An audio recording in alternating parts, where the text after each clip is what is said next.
자, 우리 다음 함께 보겠습니다. 말씀은요, 사도행전 18장 18절에서 28절. 여러분들 성경을 펴시고요. 성경이 눈에 잘 안 보인다 그러면 주보 뒤에 보면 큰 글자로 되어져 있습니다.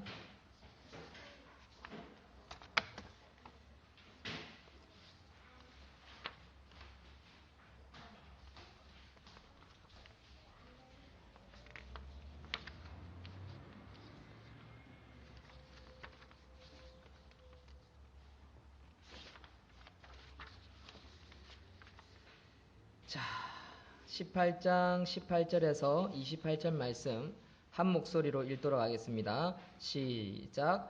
바울은 더 여러 날 머물다가 형제들과 작별하고 배 타고 수리아로 떠나갈새 브리스길라와 아굴라도 함께 하더라. 바울이 일찍이 서원이 있었으므로 갱그레아에서 머리를 깎았더라. 에베소에 와서 그들을 거기 머물게 하고 자기는 회당에 들어가서 유대인들과 변론하니 여러 사람이 더 오래 있기를 청하되 허락하지 아니하고 작별하여 이르되 만일 하나님의 뜻이면 너희에게 돌아오리라 하고 배를 타고 에베소를 떠나 가이사랴에 상륙하여 올라가 교회의 안부를 물은 후에 안디옥으로 내려가서 얼마 있다가 떠나 갈라디아와 부르기아 땅을 차례로 다니며 모든 제자를 굳건하게 하니라. 알렉산드리아에서 난 아볼로라 하는 유대인이 에베소에 이르니 이 사람은 언변이 좋고 성경에 능통한 자라. 그가 일찍이 주의 도를 배워 열심히 예수에 관한 것을 자세히 말하며 가르치나 요한의 세례만 알 따름이라. 그가 회당에서 담대히 말하기 시작하거늘 브리스길라와 아굴라가 듣고 데려다가 하나님의 도를 더 정확하게 풀어 이르더라. 아볼로가 아가야로 건너가고자 하므로 형제들이 그를 격려하며 제자들에게 편지를 써 영접하라 하더니 그가 가매 은혜로 말미암아 믿는 자들에게 많은 유익을 주니 이는 성경으로서 예수는 그리스도라 증언하여 공중 앞에서 힘있게 유대인의 말을 이김이러라. 아멘. 자, 우리 오늘 설교 제목 한번 읽어보도록 하겠습니다. 시작. 마순여전. 처음 듣죠? 저도 처음 만들어봤습니다. 마순여전. 한 번 더 읽겠습니다. 시작. 마순여전. 이걸 줄이면 줄인 글자입니다. 이걸 줄인 글자인데 뭘로 줄였냐면요. 마지막 순간까지 여행 전도 여행이라 하려고 하다가 좀 단어가 좀 되게 하려고 제가 여행과 전도를 좀 바꿔봤어요. 마지막 순간까지 여행 전도를 한 바울에 대해서 함께 말씀을 나누고자 합니다. 마지막 순간까지 여행 전도를 한 바울 마순여전. 책 하나 소개하겠습니다.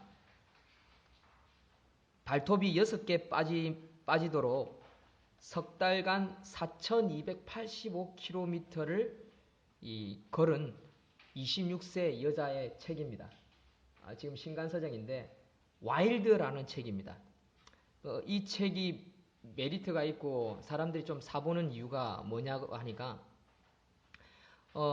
이 책은 난픽션입니다. 난픽션. 꾸미지 않은 사실 있는 그대로 쓴 여행 수필집입니다.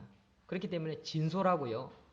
그래서 너무 처절한, 장엄하면서도 한편으로는 제가 보기에도 그런 것 같아요. 안쓰러워요. 그래서 한편으로는 아름답기까지 하다라고 느끼는 그런 넌픽션 여행 수필집이라고 할 수 있습니다. 보통 여행 문학은요, 크게 4가지로 봅니다. 이 에세이는 보통 4가지로 보는데, 첫 번째는 눈으로 쓰는 여행기가 있어요. 눈으로 쓰는 것은 그냥 눈으로 본 대로 어떤 시장, 산, 본 그대로 풍경이나 경치를 그대로 묘사하는 것을 의미하는 거고, 두 번째는 가슴으로 쓰는 여행기가 있어요. 가슴으로 쓰는 것은 그냥 감상, 느낌, 그리고 성찰, 깨달음을 막 적어내는 거죠. 어느 곳에 갔는데 느낌이 어땠다, 무엇을 느꼈다, 뭐 이런 것을 막 써내려가는 겁니다. 세 번째는 머리로 쓰는 여행기도 있어요. 이 머리로 쓰는 것은 뭐냐면 역사와 문화를 갖다가 지식을 더해가지고 이걸 분석하는 거죠. 이게 머리로 쓰는 거고, 이제 네 번째로 이 책 같은 경우는 이제 몸으로 쓰는 여행기입니다. 체험하고 겪은 것을 쓰는 책인데, 이런 책들은 좀 감동적입니다. 왜냐하면 맨몸으로 부딪히고 실질적으로 와닿는 거기 때문에 읽고 있으면 마치 내가 여행하는 것 같고 그 순간을 함께 느끼는 거죠. 그래서 전율을 느끼기도 합니다. 그래서 사람들은 아름답다, 감동을 먹기도 합니다. 그런데 이 여자가 왜 이런 책을 썼냐면 19살에 결혼을 했어요. 그런데 결혼 생활을 하다가 4년 전에 엄마를 암으로 잃어버렸어요. 엄마가 돌아가셨어요. 그래서 그 충격이 너무 커가지고 마약하고요. 그리고 처음 만난 남자랑 잠을 잡니다. 그래서 남편에게 들켜가지고 이제 이혼을 당하는 여자예요. 파경을 맞았어요. 그리고 나서 이혼하자마자 짐을 싸들고요. 그러니까 짐과 돈도 안 가지고 짐을 가지고 미국 땅 멕시코에서 카나다까지 서해 지역 있죠. LA 있는 쪽으로 서해안을 쭉 걸어 올라가는 여행기를 쓴 거예요. 이게 4,285km라고 합니다. 그래서 이 지은이의 처한 상황을 가만히 생각해 보면 충분히 이해가 될 겁니다. 납득이 될 겁니다. 그래서 이 여자가 걸어가는 이 상황을 가만히 읽어보면요, 그 지옥 같은 현실 상황을 담대히 이야기하고 있기 때문에 그 진솔함 때문에 우리가 그 책의 매력에 빠질 수 있는 그런 책이라고 할 수 있습니다. 그런데 이 여자가 이 여행을 한 목적이 있어요. 이 목적이 뭐냐면 이 여행을 통해서 강한 의지를 얻고 책임감을 얻고 또 맑은 눈을 가진 사람이 되고자 이 여행을 의욕적으로 시작합니다. 그리고 여행을 갔다 오면 의욕이 넘치는 삶, 그리고 상식을 거르지 않는 사람이 되어 좋은 사람이 될 수 있을 거라는 기대감으로 이 여행을 갑니다. 여러분, 여행이라는 건 사실 그렇죠. 여행을 하면요, 우리 가치관이 바뀌고요, 우리 생각이 바뀌고요, 우리의 어떤 틀 있죠. 살아가는 틀. 아침에 일어나서 밥 먹고 출근하거나 학교 갔다가 또 갔다 와서 또 숙제하고 시험 치고 뭐 부모님하고 이야기하고 또 자고, 이 하루가 뻔하지 않습니까? 365일. 그런데 여행을 갔다 오거나 새로운 곳을 보면 우리 생각과 가치관이 막 바뀝니다. 그래서 이 여자도 그런 생각에 이 여행을 떠나고 그 글을 쓰는 것을 보게 됩니다. 이 몸만 가지고 배낭만 짊어지고 사실은 고행길을 가기 때문에 너무 힘듭니다. 하루 20km씩 걸어야 되는데 하루 10km밖에 걷지 못해요. 석 달 만에 주파해야 되는데 석 달 만에 주파하기 힘들지요. 그래서 이 여자는 나중에 보면 등산화를 잃어버리거든요. 등산화를 잃어버려가지고 보급소까지 이 발에 테이프를 칭칭칭 감고 걷습니다. 그러다 보니까 발톱이 몇 개 빠지냐니까 6개나 빠져버려요. 뿐만 아니라 이 좋은 사람을 만나기도 하지만 좋은 사람을 만나서 이 여행을 하는 가운데 여러 가지 어려움을 만나고 하지만 그것을 좋은 사람 때문에 위기를 극복하기도 하지만 이상한 사람도 만나요. 껄떡거리는 남자들도 만나기도 하고 그런 상황들을 그대로 써내려가는 그런 글입니다. 그런데 이 여자가 하는 말이 이런 경험을 통해서 인생의 담금질이 되었다라고 그런 표현을 하기도 합니다. 이 책의 마지막에 이런 말이 있습니다. 인생이란 얼마나 예측 불허의 삶인가. 그러니 흘러가는 대로 그대로 내버려 둘 수밖에 라는 말로 마지막 구절로 이 끝을 맺습니다. 이 책이 다른 건 다 좋은데 여러분 우리가 자칫 잘못하면 책을 읽다가 그 매력적인 어떤 글을 읽고 또 실제적인 사실적인 그런 표현들을 보면서 내가 거기에 빠져들면요, 이 여자가 말하는 어떤 허무주의에 우리도 공감할 수도 있어요. 공감하면 하면 안 돼요. 허무주의로 잘못 흘러 들어가서 허무한 것이 아름답다라고 우리가 착각하면요, 그 잘못된 철학과 잘못된 사상을 가지게 되는 거예요. 우리가 이걸 비판할 수 있어야 돼요. 우리가 청소년 시기나 어린 시절에 젊은 시절에 너무 정신없이 막 급박하게 살아가다 보면요, 허무한 인생을 아름답게 여기는 경우가 있어요. 그래서 어떻게 합니까? 자살하거나 포기하는 경우도 있다는 거죠. 여러분, 여행은 인생과 같습니다. 그렇죠? 그래서 여행을 다녀보면 우리가 한 인생을 산 듯한 그런 느낌을 가질 수 있습니다. 그리고 또 누구나 방황할 수도 있습니다. 그러나 자신의 가치, 삶의 목적, 방향이 없는 인생과 여행은요, 결국 허무할 수밖에 없어요. 마지막에 어떻게 합니까? 좌절한다고요. 좌절. 그리고 헛된 인생, 일생, 한 번밖에 없는 생을 헛되게 살 수밖에 없는 삶이 된다. 그리고 마지막에 어떻게 합니까? 후회합니다. 후회. 자, 저를 한번 따라 한번 해보십시오. 후회가 되는 인생을 만들지 말자. 여러분, 후회하지 않는 삶은 어떤 것일까요? 그 해답은 간단합니다. 나를 지으시고 만드신 이의 뜻을 알고 그 뜻대로의 삶을 살 때 인생은 풍요로워질 수 있습니다. 아멘입니까? 믿는 자는요, 제가 이 말하는 것에 다른 말을 붙일 수 없을 겁니다. 그렇죠? 이걸 압니다. 이 가치를 아는 거죠. 혹시나 이 가치를 발견하지 못한 사람은 저와 함께 오늘 함께 발견할 수 있었으면 좋겠습니다. 뭐라고요? 우리를 만드신, 나 자신을 만드신 이의 뜻을 알고 그 뜻대로 삶을 살 때 이 일생은 풍요로울 수밖에 없다. 풍성할 수밖에 없다. 감사가 넘칠 수밖에 없다는 거죠. 두 번째, 여행은 우리의 생각과 가치관을 바꿀 수 있습니다. 그런데 바꿔야 되는데 잘 바꿔야 됩니다. 따라합니다. 우리의 생각과 가치관을 잘 바꾸자. 여러분, 바울의 선교 여행이 바로 이와 같은 의미가 담겨져 있습니다. 바울의 선교 여행. 바울의 선교 여행을 한번 봅시다. 바울의 선교 여행을 보면 지금 사진은 2차 전도 여행이죠. 이게 2차 전도 여행입니다. 근데 바울은 오늘 본문에 보면 3차 전도 여행을 시작합니다. 그런데 이 3차 전도 여행을 시작하는 가운데 고향인 예루살렘 교회로 돌아가는 시점과 딱 중간에 맞물려 있어요. 자, 성경을 보십시오. 성경 28장 23절까지는 돌아가고요. 24절부터 다시 에베소 교회 생활이 시작됩니다. 3차 여행이 시작됩니다. 그런데 이 여행을 보면요. 이 바울의 여행을 잘 보십시오. 바울은 13장에서부터 안디옥 교회에서 파송받습니다. 바나바하고 세계 전도 여행을 시작합니다. 그런데 이 여행을 보십시오. 온통 뭐라고 끝나냐면 전도하다, 전도로 끝납니다. 보십시오. 안디옥 교회에서 보냅니다. 어디로 보냅니까? 구브로 섬으로 보냅니다. 그래서 구브로에서 전도하다. 이고니온에서 14장 가면 전도하다. 또 바나바하고 바울이 갈등을 이렇게 싸웁니다. 그래서 갈라섭니다. 그러나 여기서 전도가 멈추지 않고 계속해서 루스드라에서 전도하고 데살로니가에서 전도하고 베레아에서 전도하고 아테네에서 전도하고 고린도에서 전도하고 계속해서 여행을 다니면서 그곳에서 전도하면서 무엇을 하고 있냐면 개척교회를 세우고 있더라라는 것입니다. 전도하다. 여러분, 바울의 이 전도 여행은요, 우리에게 크나큰 의미를 부여하고 있습니다. 여행보다도 더 큰 의미를 우리에게 부여하고 있더라는 것입니다. 여러분, 오늘 말씀을 통해서 큰 진리를 깨달으시는 저와 여러분들이 다 되기를 주의 이름으로 축원드립니다.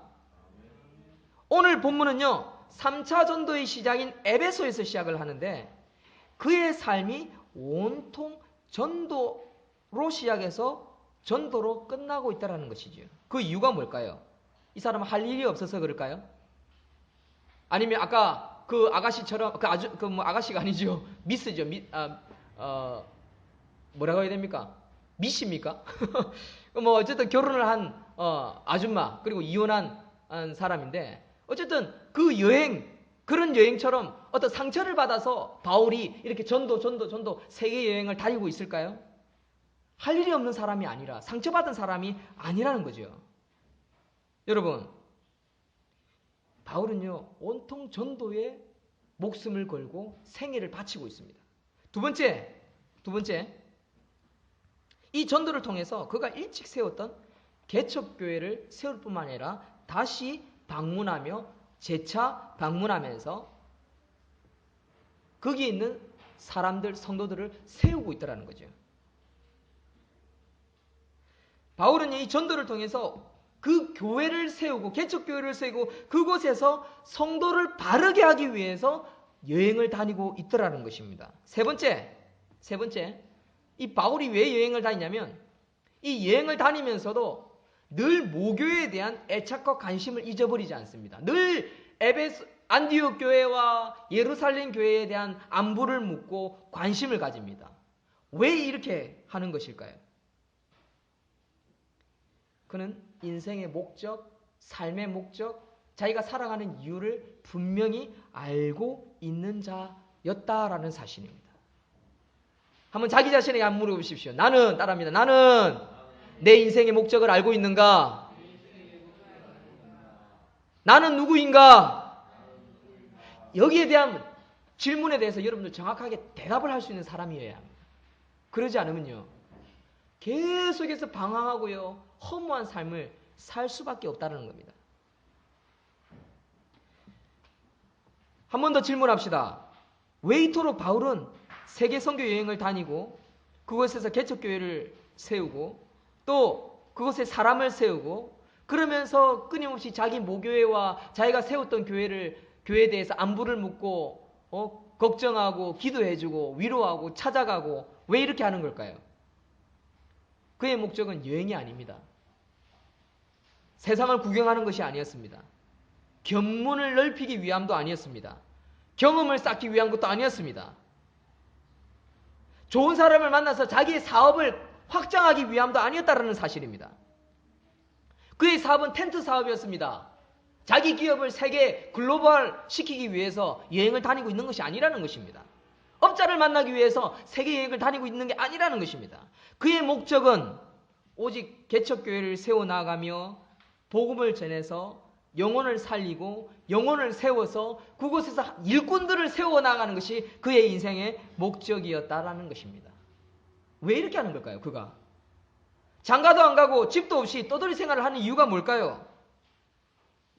세 가지입니다. 첫 번째, 한번 읽습니다. 시작. 이 세상에서의 삶이 다가 아니기 때문입니다. 여러분, 이 세상에서의 삶이 다면요, 우리가 바울처럼 고생할 필요 없지요. 고민할 필요 없지요. 여행도 다니고 돈 많이 벌어서 즐기고 이 사람 저 사람 만나서 즐겨야죠. 여러분, 이 세상의 삶이 다면요, 우리가 그냥 보이는 대로 살면 돼요. 근데 우리가 지금까지 우리 설교를 계속 듣고 또 영상도 보고 서로 교제하고 성경을 읽고 또 깨닫는 게 뭡니까? 아니, 성경을 읽지 않고 교회를 나오지 않아도 깨닫는 사람들 많습니다. 우리 눈에 보이는 것이 다가 아니다. 그렇죠? 여러분, 이 세상의 삶이 다가 아닙니다. 그걸 깨달으셔야 합니다. 할렐루야. 다음 세상을 준비할 수 있는 사람이 되어야 돼요. 바로 바울은 다음 세상을 준비하는 자였다는 사실입니다. 이 땅에서의 사역, 전도를 통해서 개척교회를 세우면서 그는 다음 세상을 준비하고 있는 자였다. 보이는 것이 다가 아니다. 보이지 않는 세상이 있다. 보이지 않는 세계가 있다라는 믿음의 눈이 그에게 있었습니다. 사랑하는 성도 여러분, 바울은 바보가 아닙니다.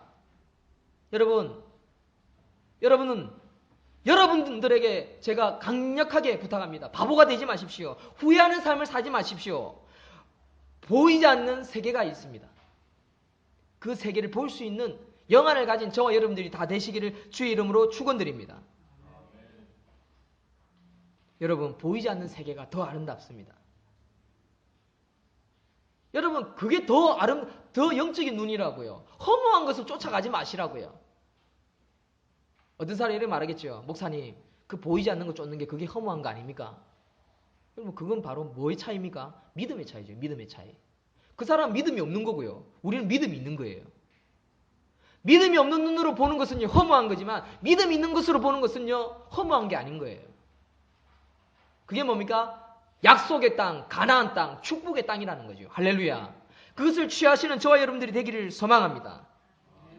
보이지 않는 아름다운 세계를 바라보는 눈, 그 믿음을 가진 바울이었기 때문에 그는 장가도 가지 않고 집도 땅도 사지 않고 떠돌이 생활을 하면서 가는 곳마다 전도하고 개척교회를 세우고 그곳을 기억하며 다시 돌아가서 그들을 위로하고 축복하고 기도해주고 설교하고 가르치는 것 아니겠습니까?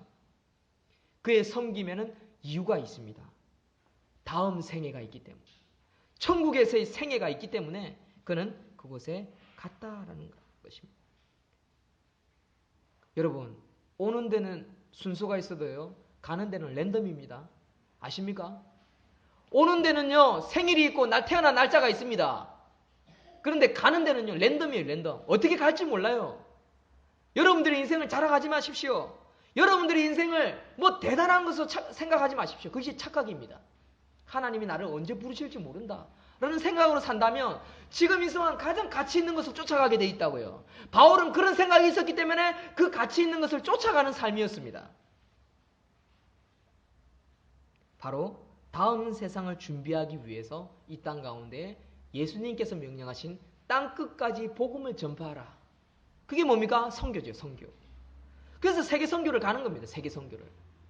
두 번째, 전도를 통해서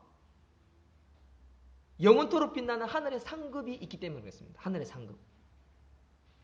따라합니다. 하늘의 상급이 있다. 상급은 뭡니까? 크고 작은 게 차이가 있는 거죠. 우리 문나의 문서와도 보면 100점 이거 억수 좋아합니다. 20점 빵점 맞았다면 우리 애들 웁니다. 받아쓰기 하다가. 누구나 그렇지요. 누구는 큰 상을 받았는데 나는 조그만 번 상을 받지 못했다. 그러니까 뭐 섭섭한 마음이 생깁니다. 그렇죠? 지금 직장을 다니다가 또는 학교에서도 담임 선생님이 누구를 칭찬하면 그 애는 부러워요. 그 친구. 여러분 하물며 우리의 하나님 아버지께서 누구는 칭찬하는데 나는 칭찬받지 못하고 해령아 너 뭐하다 왔냐 이 땅 가운데서 책망하신다고 생각하십시오. 그럼 얼마나 섭섭합니까? 그런데 바울은 그것을 보는 눈이 있었다라는 겁니다. 하나님 나에게도 이 믿음의 눈을 주십시오. 그런 기도가 여러분들에게 있어야 할 것입니다. 한번 따라합시다. 하나님 저에게도 하늘의 상급에 대한 영적인 눈을 믿음을 주십시오. 이게 있어야 합니다. 이게 있으면요 막 나가서 전도하는 거예요. 우리 집 사람이 밤에 11시에 자지 못하다가 음식 쓰레기를 버려야 되니까 11시에 벌떡 일어나서 음식 쓰레기를 들고 내려갔어요. 그러니까 저는 그때 뭘 준비한다고 안 자고 있었어요. 올라오자마자 어떤 아가씨가 전도지를 주더라는 거예요. 그래서 저도 이 교회에 다녀요 이렇게 이야기를 하니까 근데 이 밤에 왜 이렇게 전도를 하냐고 물었어요. 그러니까 이 아가씨 뭐랬는 줄 아세요? 매일 전도해야 되는데 오늘 제가 전도하지 못해서 들어가서 자려고 하는데 잠이 안 와서 나와서 전도하고 자야겠다 생각하고 나왔어요 라고 해요.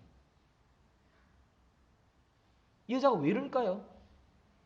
미쳐서 그런 걸까요? 미치긴 미쳤죠. 하나님께. 하나님의 사랑에 눈먼 거예요. 근데 제대로 눈먼 거예요. 제대로.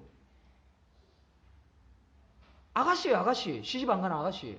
근데 밤 11시에 전도지 나눠주겠다고. 자기가 결심한 게 있는 거겠죠. 여러분 그런 게 중요합니다. 그런 게. 그게 믿음의 눈이에요. 믿음의 눈. 이 아가씨는 뭐가 있는 걸까요? 하늘의 상급이 있다라는 그 확신이 있는 거예요.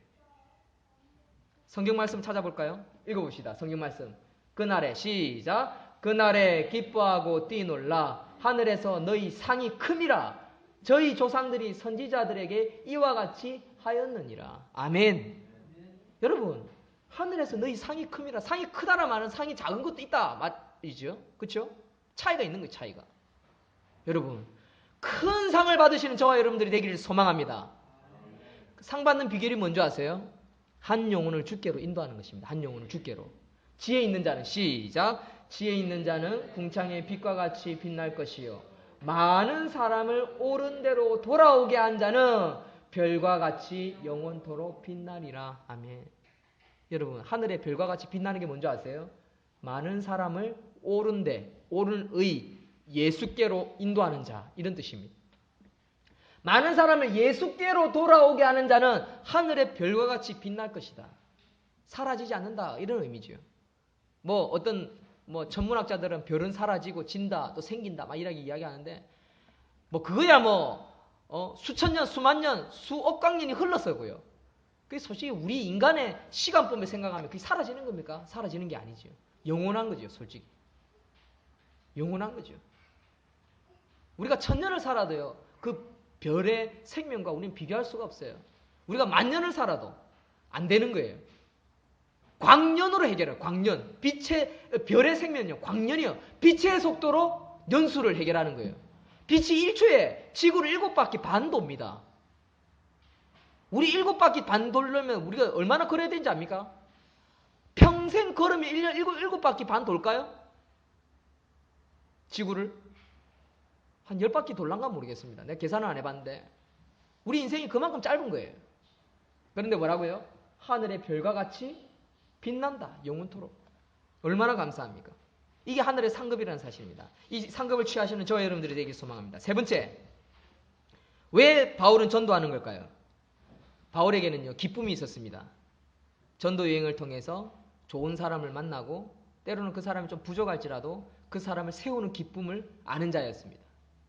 때로는 도망간 흑인 종을 감옥에서 만나서 그 사람을 세웠습니다. 여러분, 그런 경험도 있습니다. 여러분, 좋은 사람을 만나서 세운다는 그 열매, 그 기쁨, 그 행복 아십니까? 그것을 맛봐야 돼요.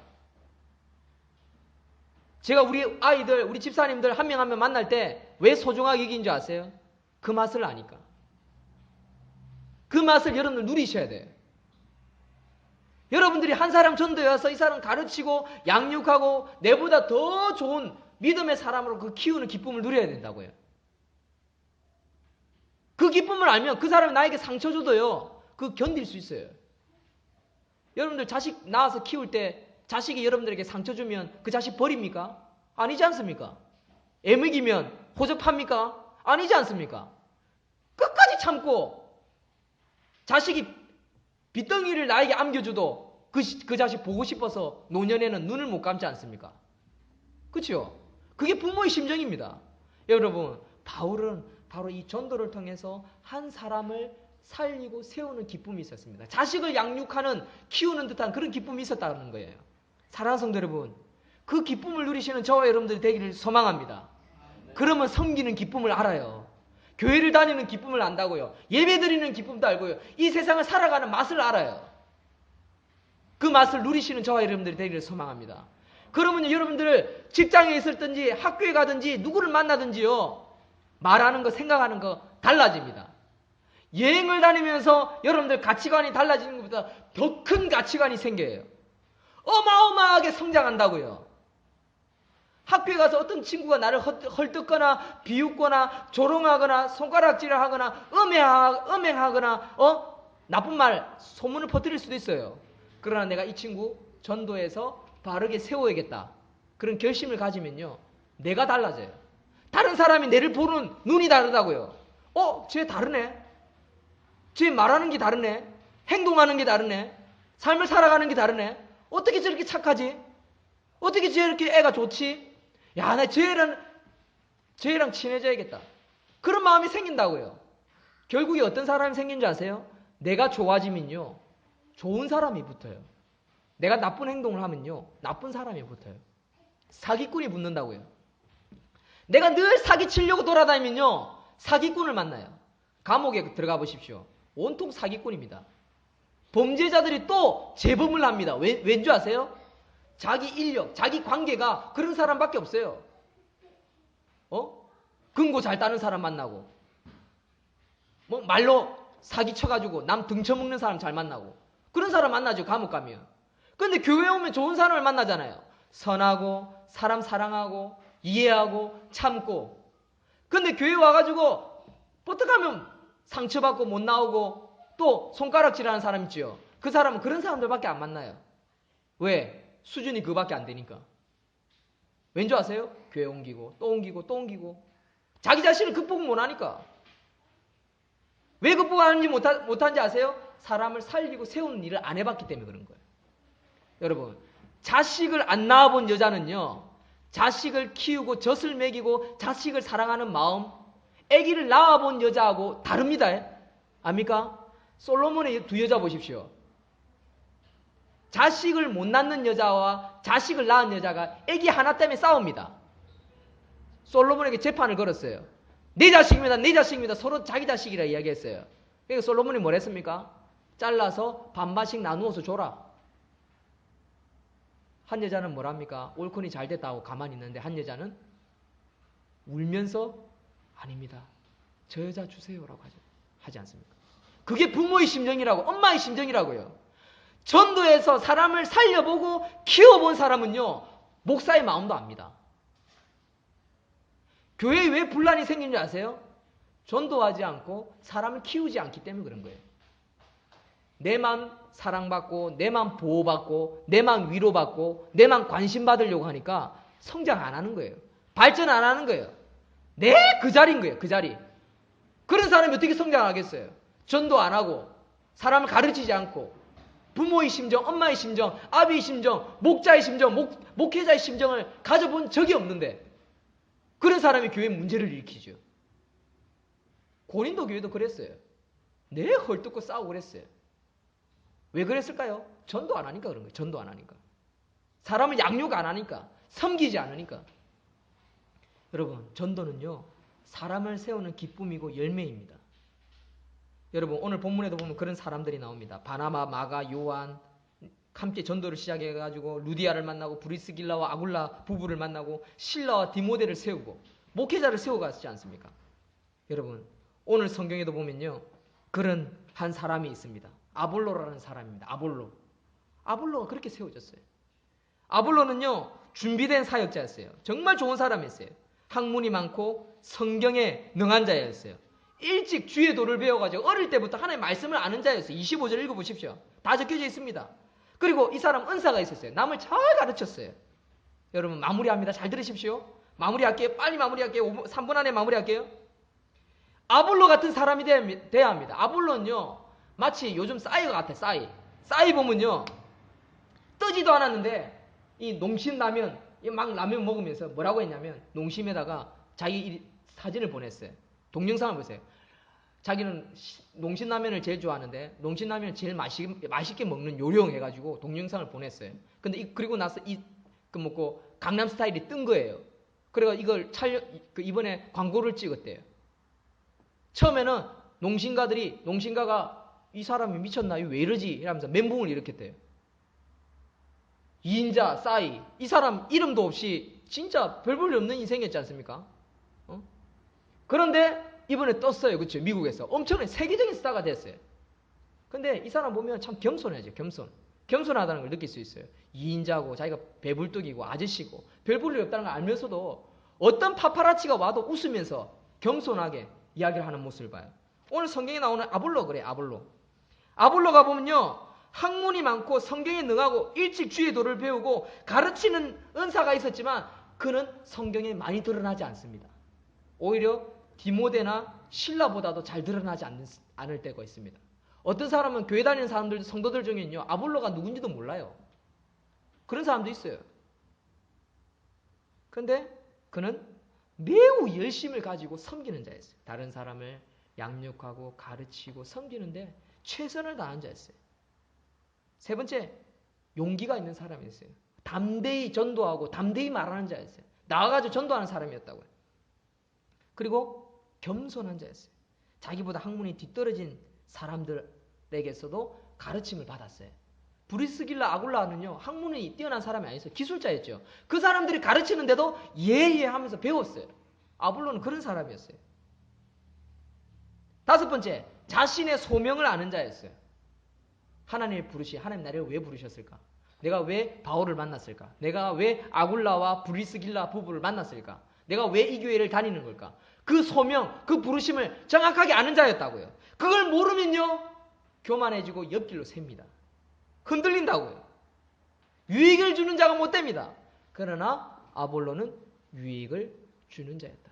복음을 전하는 자였다. 아름다운 소식을 전하는 자였다라는 것입니다. 여러분 결론을 맺습니다.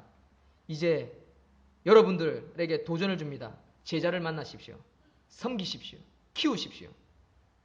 그게 아름다운 전도자의 삶이고 목적 있는 삶이고 바른 삶이고 하나님이 축복하시는 삶이고 하늘에서 상급이 있는 상입니다. 우리 이사야 52장 7절 말씀 읽고 기도하겠습니다. 시작. 좋은 소식을 가져오며 평화를 공포하며 복된 소식을 가져오며 구원을 공포하며 시온을 향하여 이르기를 내 하나님이 통치하신다 하는 자의 산을 넘는 발이 어찌 그리 아름다운고. 아멘. 산을 넘고 넘어서 여행을 하며 전도한 자의 발이 아름답습니다. 기도하겠습니다.